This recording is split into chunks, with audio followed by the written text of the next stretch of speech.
Sejak semula Allah telah merancangkan kehidupan bagi manusia. Di dalam kemahakuasaannya, Dia telah menjadikan seluruh alam semesta dan dunia ini bagi manusia, dan di dalam pandangannya semua sungguh amat baik, sempurna, utuh, dan lengkap. Sayangnya manusia tergoda dan jatuh ke dalam dosa. Dosa mengakibatkan kekacauan pada seluruh rancangan yang awal, dan semua ciptaan menjadi rusak serta kehilangan kemuliaannya. Kejatuhan ini membawa kehancuran besar di sepanjang sejarah umat manusia. Tetapi rencana Allah tidak pernah gagal. Dia yang telah menjadikan segala sesuatu, Dia juga yang memulihkan dan mengembalikan kepada rancangan yang semula melalui karya Yesus Kristus. Di dalam Kristuslah seluruh ciptaan dipanggil dan dipulihkan kembali kepada tujuan Allah yang semula di Taman Eden. Di dalam Dialah kita dipanggil untuk bermitra dengan Allah, menjalani kehidupan menurut tuntunannya, hingga Dia membawa kita pada puncak kesempurnaan di dalam kemuliaannya.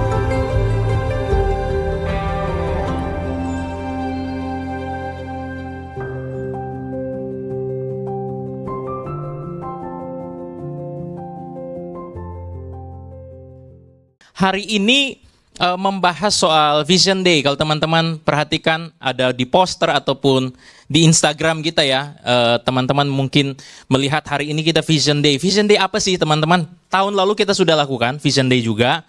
Sebenarnya itu semacam kayak kita membuat sebuah pertemuan ya.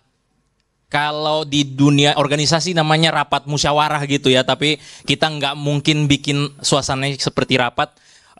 Dan juga waktu kita juga cuma ada di hari Minggu untuk bisa ngumpul sama-sama. Tapi pertemuan ini adalah pertemuan antara kita semua, para pengurus, youth pastor dengan teman-teman anggota Energize bersama-sama. Kebetulan hari ini juga kita ditemani juga dengan Ko Albert, majelis pembina dari youth kita ya. Dan hari ini kita akan membahas soal apa yang sudah menjadi visi yang diberikan oleh Bapak Gembala, Pak Peter Buntoro, kemudian diterjemahkan di dalam konteks pelayanan anak muda, dan roadmap kita sepanjang 1 tahun ini kayak gimana, gitu ya. Kak John, mungkin sharingnya tidak akan terlalu banyak,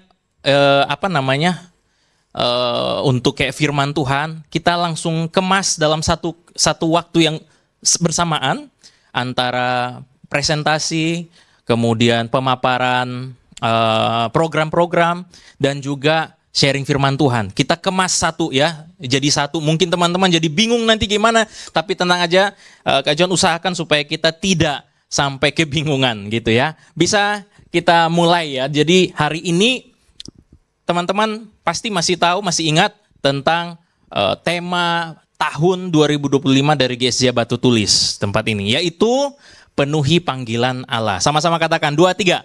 Penuhi panggilan Allah. Nah, penuhi panggilan Allah, bagaimana kita bisa menerapkannya di dalam konteks orang-orang muda, ya, remaja muda di tempat ini, khususnya Energize, teman-teman.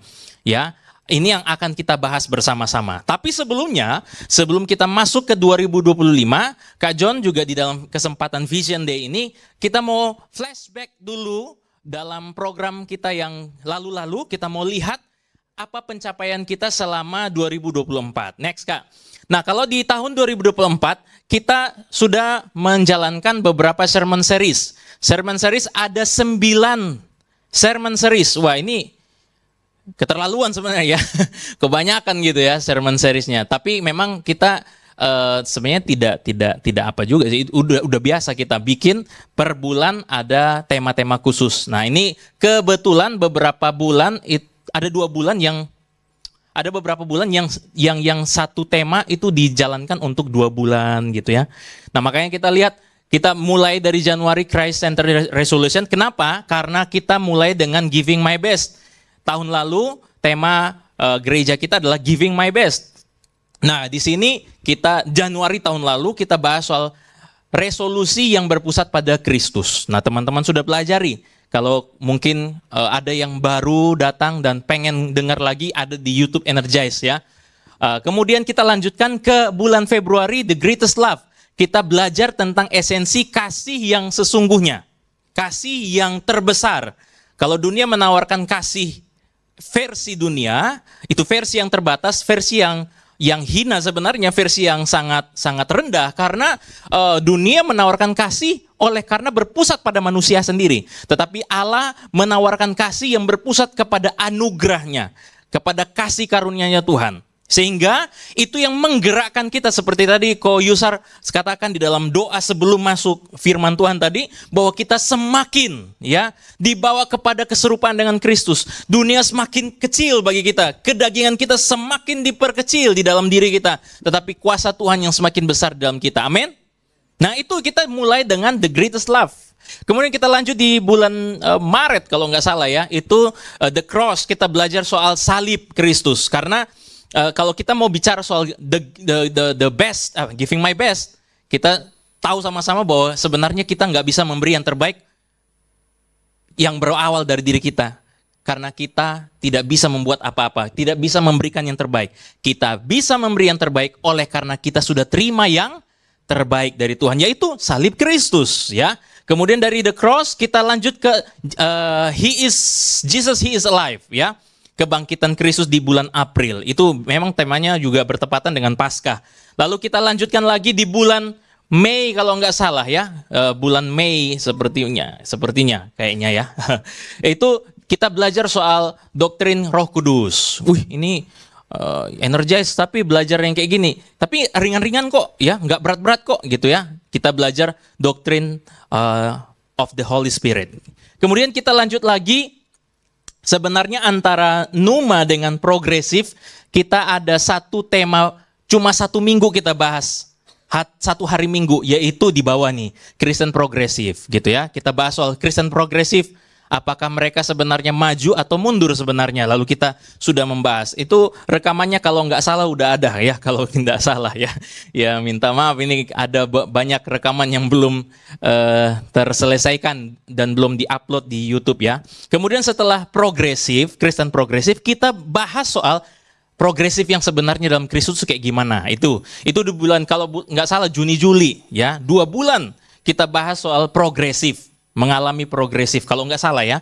Kemudian selanjutnya kita lanjut dengan kenapa Alkitab, berfokus kepada Alkitab. Kenapa Alkitab menjadi inti di dalam kehidupan kita. Lalu kita menemukan finding rest in Christ. Kita menemukan ketenangan di dalam Kristus. Setelah kita belajar Alkitab, kita belajar mengenali, semakin kita mengenal Tuhan, semakin mengenal Alkitab, maka kita semakin mengenal diri kita. Diri kita ini yang sering cemas, sering tidak tenang, sering mengalami keraguan, sering mengalami ketakutan. Nah, kita mau mencari ketenangan di dalam Kristus, ya. Dan setelah itu di bulan Desember kita cuma 2 kali ibadah dan kita membahas soal the greatest gift. Ini akhir dari perjalanan 1 tahun kita untuk kembali ke giving my best. Kita mau memberi yang terbaik. Kita mesti ingat bahwa kita memberi yang terbaik oleh karena kita sudah terima yang terbaik. The greatest gift. Pemberian terbesar yaitu ketika Allah menjadi manusia. Itu pemberian yang terbesar. Itu jadi dasar dari orang-orang Kristen untuk melakukan segala pelayanannya, devosinya, segala dedikasi hidupnya. Itu semua dasar. Natal itu dasar kita, ya. Kemudian nanti kita lanjutkan di tahun 2025. Next Kak, di dalam tahun yang lalu ada beberapa kegiatan-kegiatan yang kita lakukan. Ya, jadi kegiatan rutin di Energize itu yang ini. Ya, Thanksgiving ya di awal Januari, Hood Energize di akhir Januari, Valentine's Day di Februari, Paskah itu kalau nggak salah di Maret atau April kayaknya ya.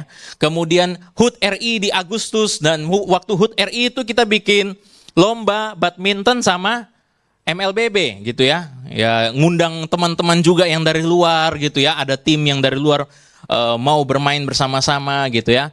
Kayaknya kita akan bikin lagi ya. Kalau kawan-kawan sekarang lagi hobi suka game apa sih? Kalau sekarang Valorant?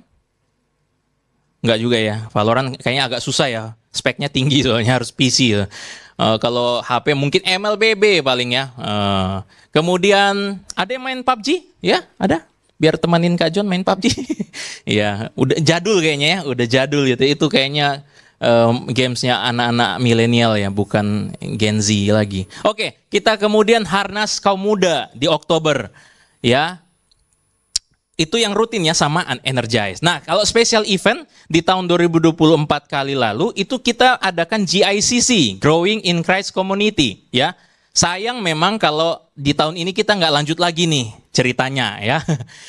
Karena kita ada beralih fokus yang lain ya. Mungkin kita akan lanjut di tahun yang akan datang gitu ya, di tahun-tahun yang akan datang. Di GICC yang pertama tuh kita kerjasama dengan BTPKM ya, Batu Tulis Precious Kids Ministry. Jadi kita gabung sama anak-anak remaja dan kaum muda yang ada di cabang-cabang ya. GSJ Batu Tulis punya 15 cabang. Kalau tidak salah waktu itu 5 sampai 6 cabang yang ikut dengan kita ya. Gamesnya wah asik sekali ya, teman-teman yang sudah rancang gamesnya keren banget gitu. Lalu kita lanjut ke GICC 2.0.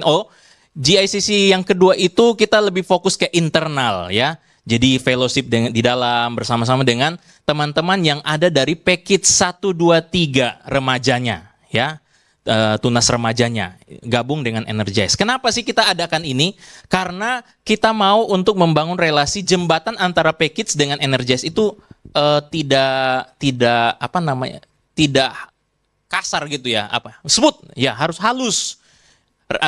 Jembatan peralihan dari package. Nah ini minggu depan kalau nggak salah kita akan ada penerimaan dari package 1, 2, 3 untuk tunas remajanya karena ada kenaikan kelas. Nah, jadi kita akan sambut mereka dengan hangat ya. Jangan sambut mereka dengan panas atau dengan dingin, jangan. Dengan hangat gitu ya. Hai gitu ya. Kita mungkin hey bro, hey sis gitu ya. Enggak juga, mereka masih kecil gitu. Hai dek gitu ya. Panggil mereka, kemudian salaman, kemudian kita kenalan gitu ya. Akrab dengan mereka. Tahun lalu kita adakan kebaktian Padang juga, yang kita main di Aqua Game, asik juga sih ya, asik juga walaupun belum semua ikut ya. Nanti kalau kita adakan lagi mungkin tahun-tahun yang akan datang maunya kita ikut semua ya, setuju? Betul, memang agak sulit ya gitu ya, kan datangnya bareng orang tua jadi sulit gitu ya. Tapi kasih tahu sama orang tuanya kalau nanti tahun depan bukan 2025, tahun depan mungkin. Kalau gini Kak John sudah kasih janji ya, jangan ya. Jangan kasih PHP gitu ya. Oke, kita lanjutkan dengan acara spesial yang terakhir yaitu Youth Festival Special HUT Batu Tulis yang ke 79 kalau nggak salah. 78 ya, 78 ya. 78 ya. Kita adakan Youth Festival dan Tuhan tolong acara kita dan ya kita senang ya bisa melayani bersama-sama. Next Kak, yang selanjutnya, nah kita ada conference Arise Indonesia juga tahun lalu ya, itu ada beberapa leaders yang ikut Arise di Arise Indonesia di Bali dan itu bicara soal misi ya, misi penginjilan, misi luar negeri, misi dalam negeri dan misi pedalaman ya, misi pedalaman ya. Di desa-desa, di hutan ya, pokoknya di pelosok banget gitu ya. Kemudian kita juga ada upgrade multimedia serbaguna kerjasama Departemen Misi bersama dengan Energize. Makanya kita ada proyektor baru, ada PC baru di belakang. Kemudian kita juga ada kamera ya, kamera apa namanya? SLR mirrorless ya, kamera mirrorless. Sony Alpha A7C gitu ya. Tapi karena kita kan belum punya penyimpanan ya teman-teman, jadi yang nyimpan dan itu memang dipakai bersama itu oleh tim produksi GSJ Batu Tulis ya. Kameranya keren banget ya. Nggak jago foto juga dijepret gini, langsung kayak bisa masuk ke National Geographic gitu ya, bisa. Nggak lebay ya, nggak juga sih. Next, yang berikutnya. Ini kehadiran kita di 2024. Nah teman-teman, Kak John ajak kita untuk melihat supaya kita juga tergerak untuk mengajak teman-teman kita yang baru. Ya, teman-teman sekolah, teman-teman di kampus, teman kerja, boleh. Ya, Energize ini adalah tempat yang terbuka untuk semua orang, segala bangsa, siap untuk masuk. Mimpinya besar banget ya. Oke, rata-rata kehadiran di 2024 adalah 69 orang. Kalau kita lihat di 2023, kita di 60 orang 2023. Hanya itu tidak mencapai target di 2024. Target kita dengan Ko Ucup waktu itu, kalau nggak salah di 80 ya. Nah, di 80 ya target kehadiran rata-rata ya. Memang sih ada beberapa momen kita sampai 80 lebih gitu di 2024. Tapi waktu dirata-ratakan kita cuma mencapai 69 orang. Ya, setiap minggunya. Ya, rata-ratanya. Ada yang 70-an, ada yang 80-an. Iya, tapi ada juga yang kadang 50-an gitu ya. Itu ngedrop banget. Itu kayaknya kalau nggak salah pas liburan Lebaran sama liburan sekolah. Ya, kayaknya ya. Itu memang kita bergumul gitu ya, sepi banget gitu ya.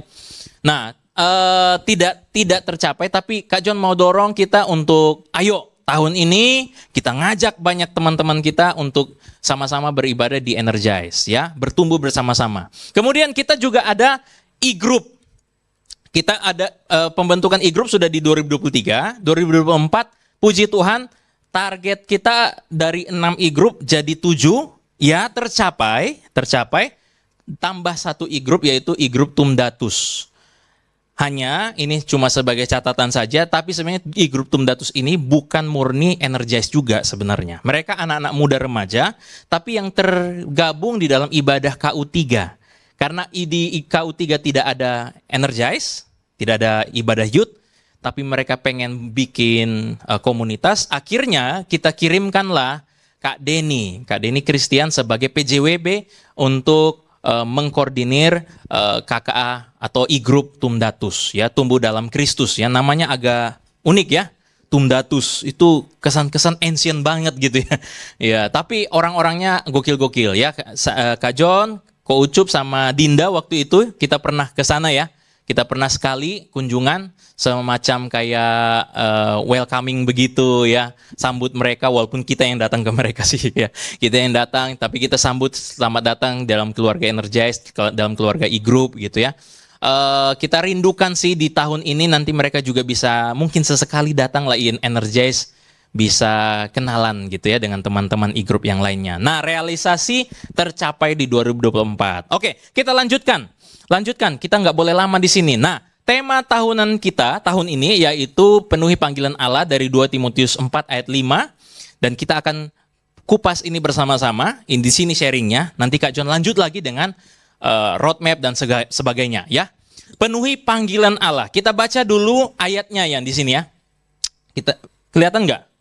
Atau next aja dah ya. Di slide berikutnya. Kita lihat di samping kanan saya ya, silakan. Kita baca sama-sama ya. Dalam hitungan ketiga, 2 atau buka dulu Alkitabnya nggak apa-apa. 2 Timotius 4 ayat 5 ya. Kelihatan nggak? Oh, kelihatan ya? Oh iya. Kak John yang kurang kelihatan kayaknya ya. Kalau Kak John itu duduk di bawah itu udah nggak kelihatan, agak rabun. Oke, kita baca, ngapain curhat ya. 2 Timotius 4 ayat 5. 2, 3. Tetapi kuasailah dirimu dalam segala hal, sabarlah menderita, lakukanlah pekerjaan pemberita Injil, dan tunaikanlah tugas pelayananmu. Nah, jadi tema tahunan kita, Pak Gembala, Pak Peter Buntoro, mendapatkan visi dari Tuhan untuk melanjutkan setelah giving my best, apa dong? Setelah giving my best adalah kita mesti menunaikan atau penuhi panggilan Allah. Tunaikanlah tugas pelayananmu. Ya, kalimat yang terakhir itu yang di-highlight untuk tema ini. Tapi masih dalam satu kesatuan di dalam ayat ini yang akan kita kupas dan ini menjadi landasan 1 tahun ke depan program-program di Energize. Ya, yang pertama, kita highlight dulu bagian yang pertama. Setidaknya ada 4 perintah yang dikatakan oleh Paulus kepada Timotius dalam hal dia menjadi seorang pelayan Tuhan. Waktu itu Timotius menggembalakan dalam gereja yang sudah dirintis oleh Paulus. Tapi ini adalah surat terakhir Paulus sebelum dia akan wafat. Sebelum dia meninggal. Sehingga dia mengirimkan pesan surat yang sangat penting.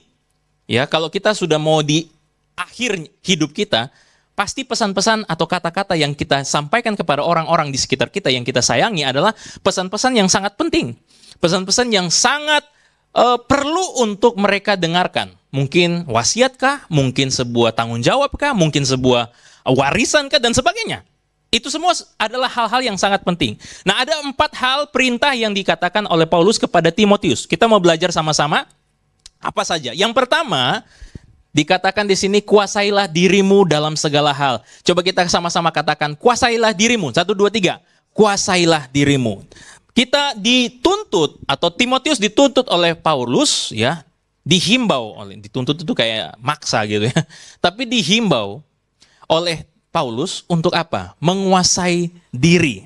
Artinya apa? Kalau di dalam bahasa aslinya sebenarnya berbicara soal kita penuh kesadaran. Kita penuh waspada. Kenapa? Waspada terhadap apa? Konteksnya kalau kita perhatikan, ayat ini muncul setelah ayat-ayat sebelumnya, ayat 3 dan 4. Kalau ayat 3 dan 4 konteksnya di sini. Karena akan datang waktunya orang tidak dapat lagi menerima ajaran sehat. Tetapi mereka akan mengumpulkan guru-guru menurut kehendaknya, menurut keinginannya, menurut maunya sendiri. Akan datang waktunya dan sudah datang waktunya pada saat itu, dan sedang datang waktunya saat ini. Sekarang lagi banyak nih orang-orang yang ngumpulin pembicara-pembicara yang mengenakkan telinganya. Walaupun yang dia ngomong itu nggak selalu benar, nggak selalu membangun gitu ya. Mungkin yang lucu iya, mungkin yang enak didengar iya, mungkin memberikan iming-iming iya, tapi mendidik mungkin tidak. Mengajar kayaknya tidak, menegur tidak, membongkar dosa itu kayaknya tidak. Itu tidak disukai oleh orang. Orang hanya suka sesuatu yang enak di telinganya, menurut kehendaknya untuk memuaskan keinginan telinganya. Mereka memalingkan telinganya dari kebenaran dan membukanya bagi dongeng, membukanya bagi fairy tale, bagi cerita-cerita yang melampaui daripada ekspektasi kita. Kamu akan selalu dan sebagainya, gitu ya. Pokoknya kamu akan selalu diberkati. Kak John tidak masalah dengan berkat dari Tuhan. Berkat dari Tuhan disediakan bagi kita, iya. Tapi Tuhan tidak serta-merta melulu soal berkat, soal kesuksesan, soal level yang naik terus, tidak ada daunnya. Enggak. Karena Tuhan selalu bekerja dalam segala hal. Segala hal berarti di dalam level yang naik ataupun dalam level yang sedang menurun, dalam keadaan baik maupun dalam keadaan yang sukar, Tuhan bekerja dalam segala hal untuk mendatangkan kebaikan bagi kita. Kalau tidak pernah guru kasih kita tugas-tugas yang menjengkelkan, kita tidak akan pernah bisa untuk belajar di rumah, dan nanti di waktu ujian kita mungkin tidak tahu jawab apa. Kalau tidak ada ujian yang diberikan oleh guru kepada kita, mungkin kita tidak akan pernah naik kelas. Kalaupun kita naik kelas tanpa ujian, saya yakin dan percaya di kelas yang berikutnya kita akan susah. Karena di kelas berikutnya pelajaran akan semakin susah, semakin susah. Makanya tes, ujian, kuis dan sebagainya itu sangat penting bagi kita. Nah, Tuhan cara kerjanya kayak gitu. Tuhan mungkin kalau mau dilihat dari Alkitab lebih suka cara kerjanya melalui penderitaan ketimbang melalui sukacita. Perhatikan. Kalau bisa melalui sukacita, kenapa ada nabi yang menangis untuk memperingatkan bangsa Israel supaya mereka bertobat? Kenapa harus ada yang menangis? Kenapa harus dia sampai telanjang? Kenapa dia harus makan kotoran untuk membuat sebuah penggambaran bahwa kalau Israel tidak taat kepada Tuhan, mereka akan seperti itu. Kalau tidak ada namanya penderitaan, kenapa Yesus sampai harus mati di atas kayu salib? Kalau memang tidak ada penderitaan di dalam mengikut Yesus, kenapa Paulus sampai berapa kali karam kapal, dilempari, dikejar-kejar, mau dibunuh dan sebagainya? Kalau kita mau perhatikan, Yesus sendiri pun mengatakan kepada kita, ini di poin berikutnya sebenarnya, sabar menderita sebenarnya. Tapi oke lah, kita lanjutkan dulu. Ini yang terjadi, bahwa zaman sekarang banyak orang yang lebih suka mendengar hal-hal yang enak daripada hal-hal yang agak tegas kak, capek ya dengarnya, kak sakit hati saya sepertinya yang kena terus itu kayaknya kakak lagi ngomong sama saya ya, itu lagi nuduh saya ya, dan sebagainya. Tapi teman-teman kalau masih merasakan seperti itu, bersyukur, berarti belum mati rasa. Masih tersinggung, masih marah, atau masih kayak gimana sih tadi tuh, tapi masih diajak untuk berpikir gitu, diajak untuk evaluasi diri. Itu bersyukur kawan-kawan. Berarti kita perlu untuk diubahkan oleh firman Tuhan ya. Makanya tipsnya apa? Waspada dengan mengenal tanda zaman ini. Kenali tanda zaman-zaman sekarang. Kali lalu kita pernah bahas di dalam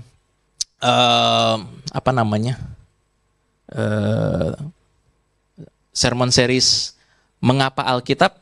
Kemudian kita pernah bahas soal Alkitab dan postmodern. Ya. Dan di postmodern itu kita pelajari, oh rupanya tanda zaman tuh kayak gini ya. Orang-orang di postmodern tuh kayak gini ya. Prinsip-prinsip dan filsafat-filsafat yang ada di postmodern tuh kayak gini ya. Nah, postmodern bukan salah, tetapi ada hal-hal yang memang kita mesti perhatikan sehingga kita mampu memfilter diri. Tidak terbawa oleh kultur yang dibangun oleh dunia. Dunia ini kalau membangun sebuah kultur, teman-teman, tidak pernah itu kultur yang murni baik 100%. Pasti ada yang embel-embelnya nggak baik. Gitu ya. Gitu. Kayak teknologi pengetahuan. Akhir-akhirnya orang Einstein bikin bom nuklir gitu ya. Padahal sebenarnya sains itu netral. Sains itu netral. Sains itu tidak jahat. Tetapi keberdosaan kita lah yang membuat segala pengetahuan teknologi dan segala perkembangan zaman ini membuat semuanya itu bisa jadi salah. Gitu. Internet bagus nggak? Bagus. Tapi dari internet kita bisa jadi kecanduan media sosial. Kita bisa kecanduan games. Bukan game salah. Kak John juga main games. Walaupun kita mesti jaga waktunya. Supaya jangan sampai 5 jam main games. Jangan.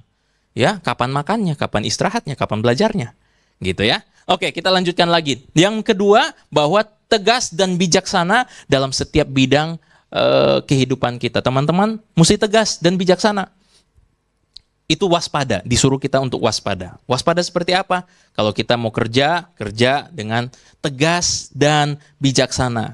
Katakan ya kepada hal-hal yang ya, katakan tidak kepada hal-hal yang memang tidak boleh kita lakukan. Seperti itu ya. Yang kedua, poin yang kedua, next. Nah, kita dituntut juga untuk dibimbing juga untuk bertahan dalam penderitaan. Kenapa? Apa yang harus kita pertahankan di dalam penderitaan? Karena kita menderita di dalam Kristus atau kita menderita demi Kristus. Ada banyak orang-orang yang cerita bahwa ketika dia di sekolah gitu ya, dia dihina sama teman-temannya karena dia sok suci lah, tidak mau nyontek lah gitu ya, nggak mau kasih jawaban lah. Akhirnya dia dikritik sama anak-anak teman-temannya yang lain gitu. Itu juga penderitaan teman-teman. Ya, menderita demi Kristus. Ada orang yang dia kerja di kantor gitu ya, tapi dia dicaci maki, dia dibully karena dia tidak mau ikut serta di dalam proyek-proyek yang mengambil hak orang lain. Nah, itu juga menderita demi Kristus. Nah, ini Paulus katakan kepada Timotius untuk sabarlah menderita. Seperti itu, menderita demi Kristus, bukan menderita karena kita yang bikin ulah sendiri. Saya nyuri handphone orang lain, lalu saya masuk penjara. Nah, itu menderita bagi Kristus, bukan. Itu menderita karena kebodohan kita, ya, bukan menderita bagi Kristus, bukan. Ya, menderita karena dianggap berbeda dengan dunia. Tadi sudah Kak John jelaskan. Menderita karena kita hidup dalam prinsip kerajaan sorga. Kerajaan sorga prinsipnya seperti apa? Lakukanlah segala sesuatu. Ini giving my best kemarin. Lakukanlah segala sesuatu seperti kepada Tuhan dan bukan untuk manusia. Segala sesuatu. Ya, dan teman-teman mesti belajar seperti itu. Itulah kita bertahan atau sabar dalam menderita. Ya, kita tahu sekarang Roma 8 ayat 28 bahwa Allah turut bekerja dalam segala sesuatu. Tadi Kak John sudah jelaskan. Dalam keadaan baik maupun keadaan buruk, keadaan yang sangat sukses maupun keadaan yang sangat terpuruk sekalipun, keadaan yang sangat hina sekalipun, tetapi Tuhan turut bekerja dalam segala sesuatu untuk mendatangkan kebaikan. Bagi siapa? Bagi mereka yang mengasihi Dia. Siapakah orang yang mengasihi Dia? Siapa? Mereka yang terpanggil sesuai dengan rencana Allah. Penuhilah panggilan Allah. Wah. Yang terpanggil dalam panggilan Allah, mereka yang terpanggil sesuai dengan rencana Allah, itulah kita semua. Bulan ini Discovering God's Calling. Bulan depan Discovering God's Loves. ya, karena memang Valentine's sih ya, kita selalu nyerempet ya, ada event apa nyerempet gitu ya, supaya momentumnya bisa dapat ya, teman-teman juga bisa kecantol gitu ya di dalam hati dan pikiran, sedap ya.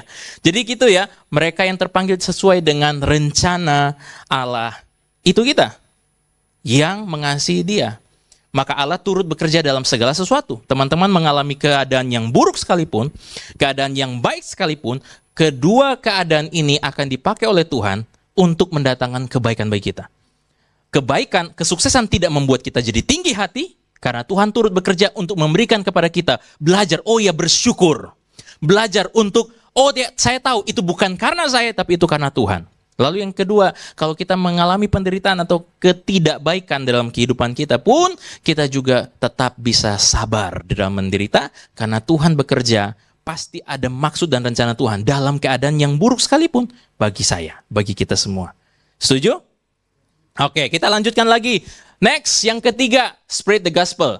Lakukanlah pekerjaan pemberita Injil bukan cuma untuk pendeta atau penginjil saja, tetapi kepada Timotius sama seperti semua orang terpanggil untuk memberitakan, membagikan kabar Injil kasih karunia, kebenaran.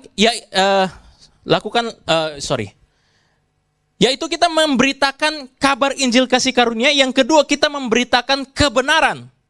Ke waktu kita belajar tahun lalu itu bicara soal Kristen progresif, karena Kristen progresif memiliki pemahaman tidak ada kebenaran mutlak. Ya, kebenaran itu relatif, subjektif, tergantung siapa yang mikir itu kebenaran menurut dia. Tetapi dalam kekristenan, di dalam Injil, kebenaran itu mutlak milik Allah. Maka kebenaran Allah inilah yang kita beritakan. Kebenaran Allah inilah yang kita sampaikan kepada teman-teman kita. Ya, kebenaran apa? Yang Allah punya, yaitu Kristus mati untuk dosa kita. Itu kebenaran. Yesus memang mati untuk dosa-dosa semua manusia. Dan Yesus juga bangkit dari antara orang mati, dia naik ke surga dan yang nanti akan datang kembali. Itu pengharapan kita di iman GSJA ya, kedatangan Kristus, eskatologi itu kita nantikan. Tapi jangan dulu sekarang gitu ya. Ya maunya tunggu dulu, saya sukses dulu baru nanti Tuhan datang gitu ya. Sekarang kan saya belum bisa nikmatin nih, ya terserah Tuhan sebenarnya ya. Nah kemudian yang berikutnya kita juga memberi petunjuk pertumbuhan rohani dan kehidupan Kristen. Maka semua orang percaya, termasuk anak Energize semua, kalian memang remaja pemuda.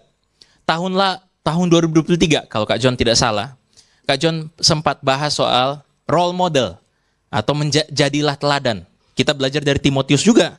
Ya, Paulus katakan bahwa jangan ada seorang yang menganggap kamu rendah karena kamu muda, tetapi jadilah teladan dalam seluruh perkataan, tingkah laku, dalam seluruh kehidupan kita, gitu ya. Jadilah teladan. Kenapa orang-orang muda Energize perlu untuk diingat-ingatkan seperti ini? Kalian sudah dewasa. Waktu kalau kalian tidak lupa, pasti kalian mungkin masih ingat lah ya beberapa poin. Orang remaja dan pemuda sebenarnya dinilai dan dianggap oleh Alkitab itu sebagai orang-orang dewasa.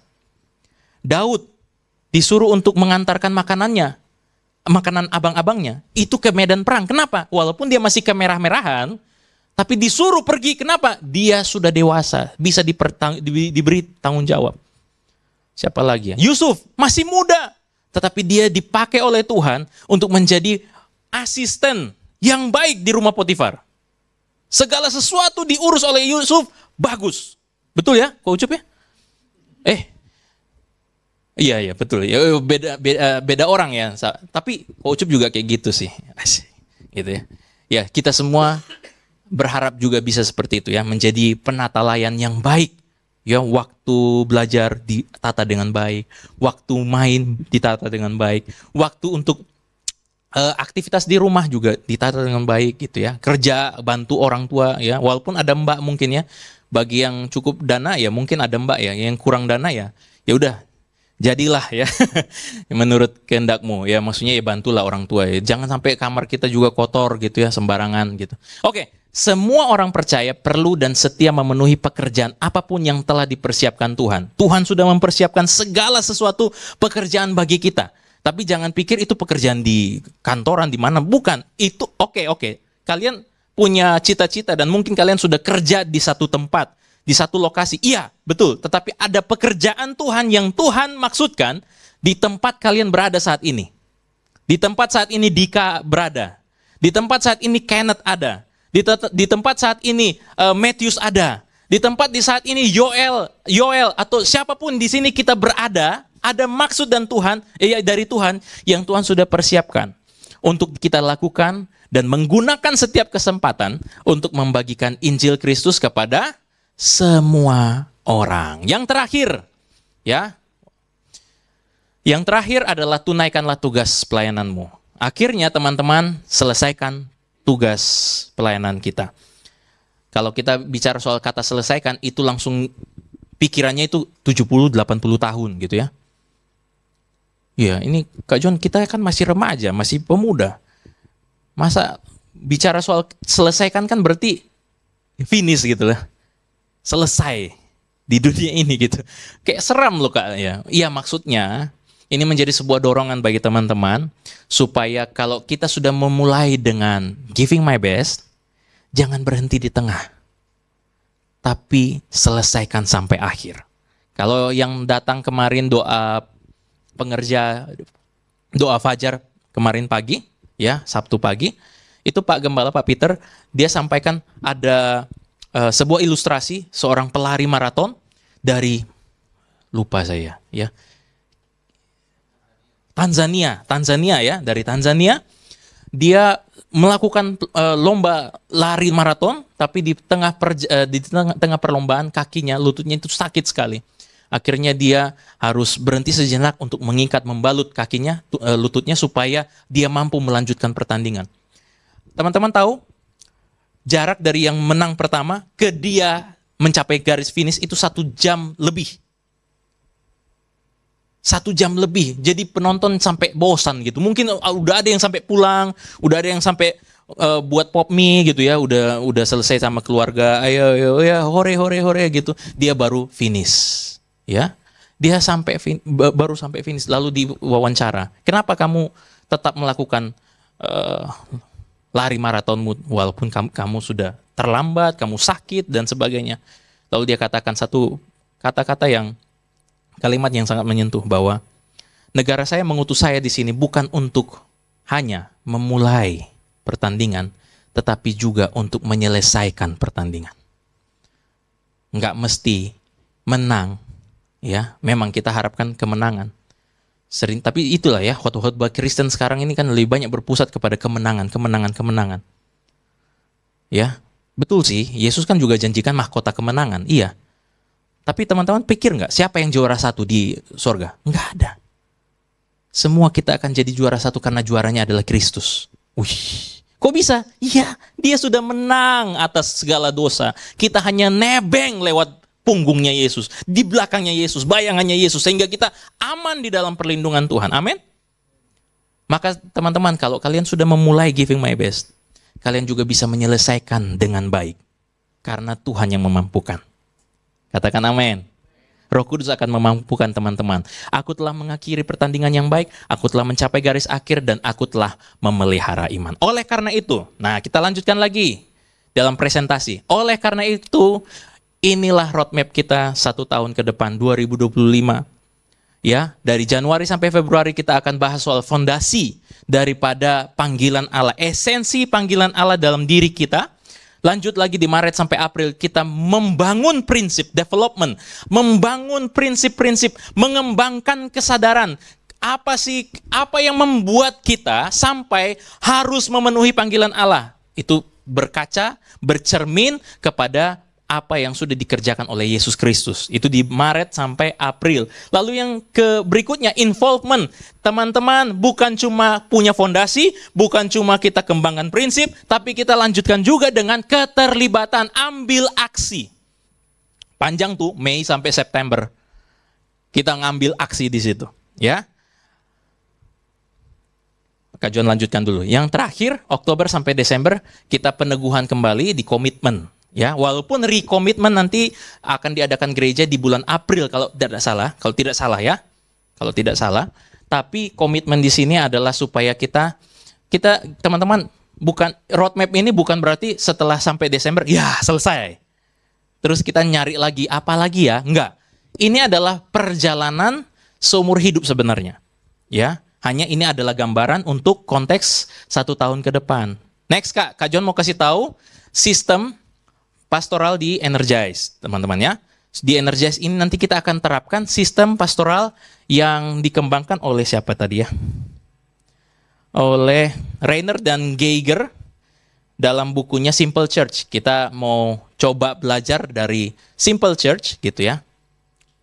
Gereja yang sederhana, gereja yang simple. Jangan ribet gitu ya. Sekarang birokrasi negara kita udah ribet, gereja jangan ribet maunya ya. Nah, gereja tidak, jadi simple. Nah, di sini coba lanjut. Nah, ini nanti adalah perjalanan iman kita. Ya teman-teman ya. Jadi di Simple Church dilakukan melalui strategi begini. Ya, jadi di Simple Church itu ada bicara soal clarity, kejelasan. Kejelasan tujuan dari gereja atau dari Energize itu apa?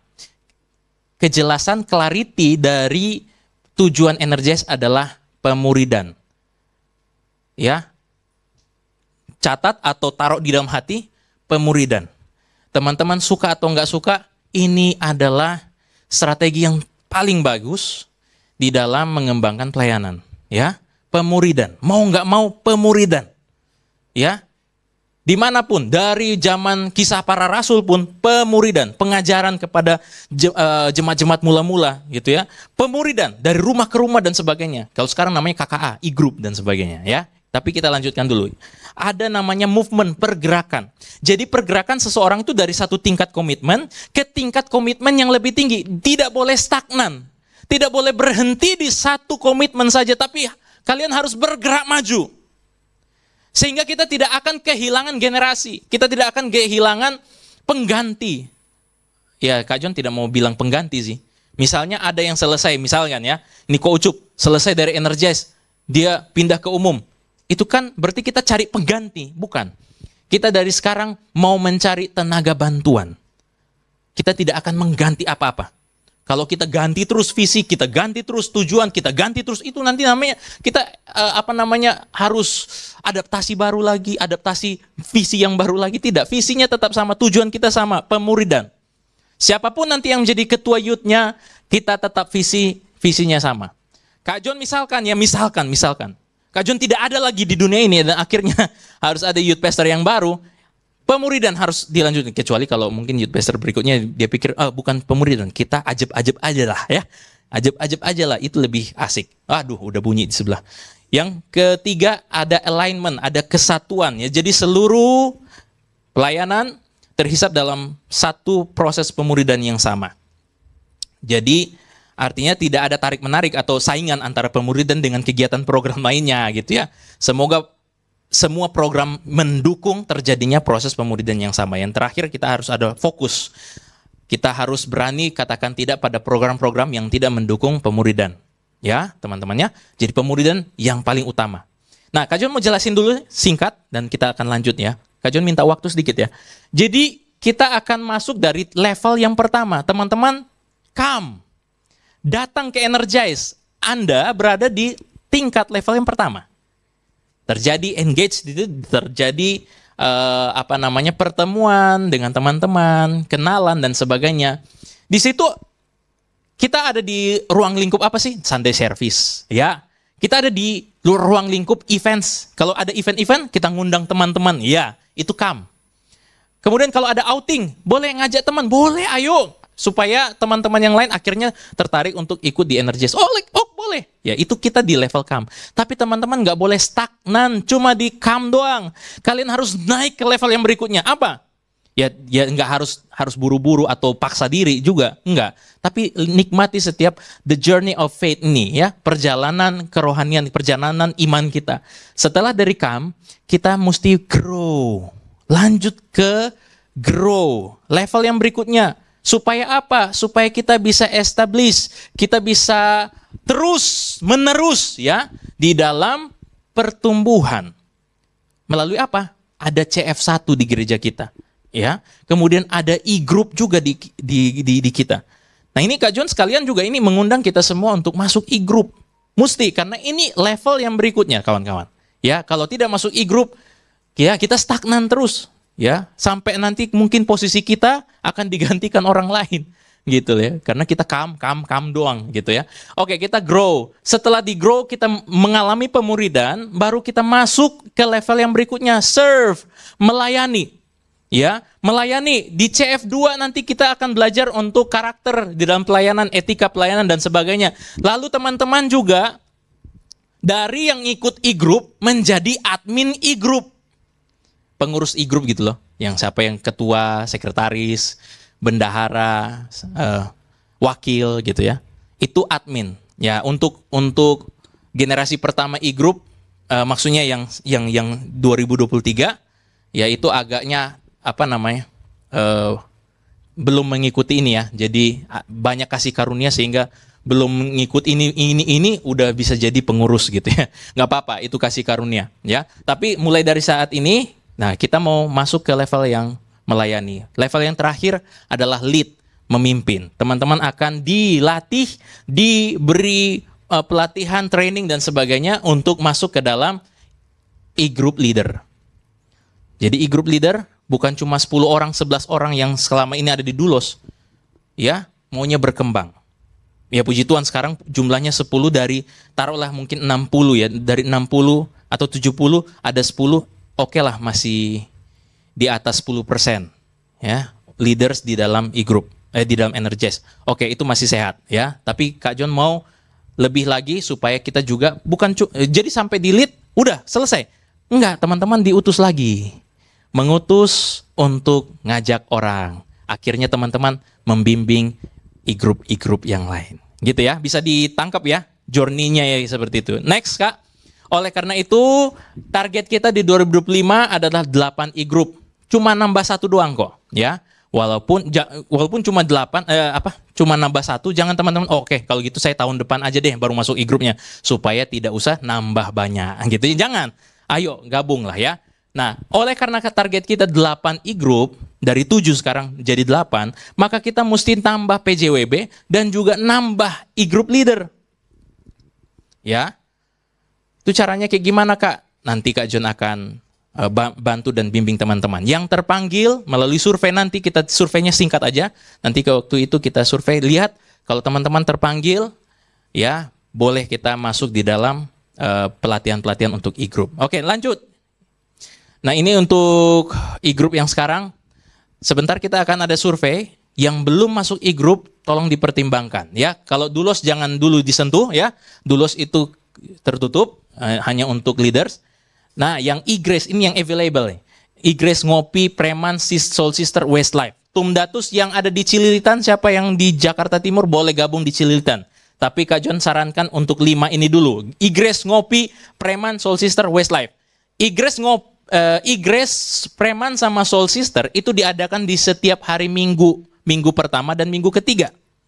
Setelah ibadah Energize. Kenapa? Karena banyak kita yang susah untuk waktunya di luar hari Minggu, ya.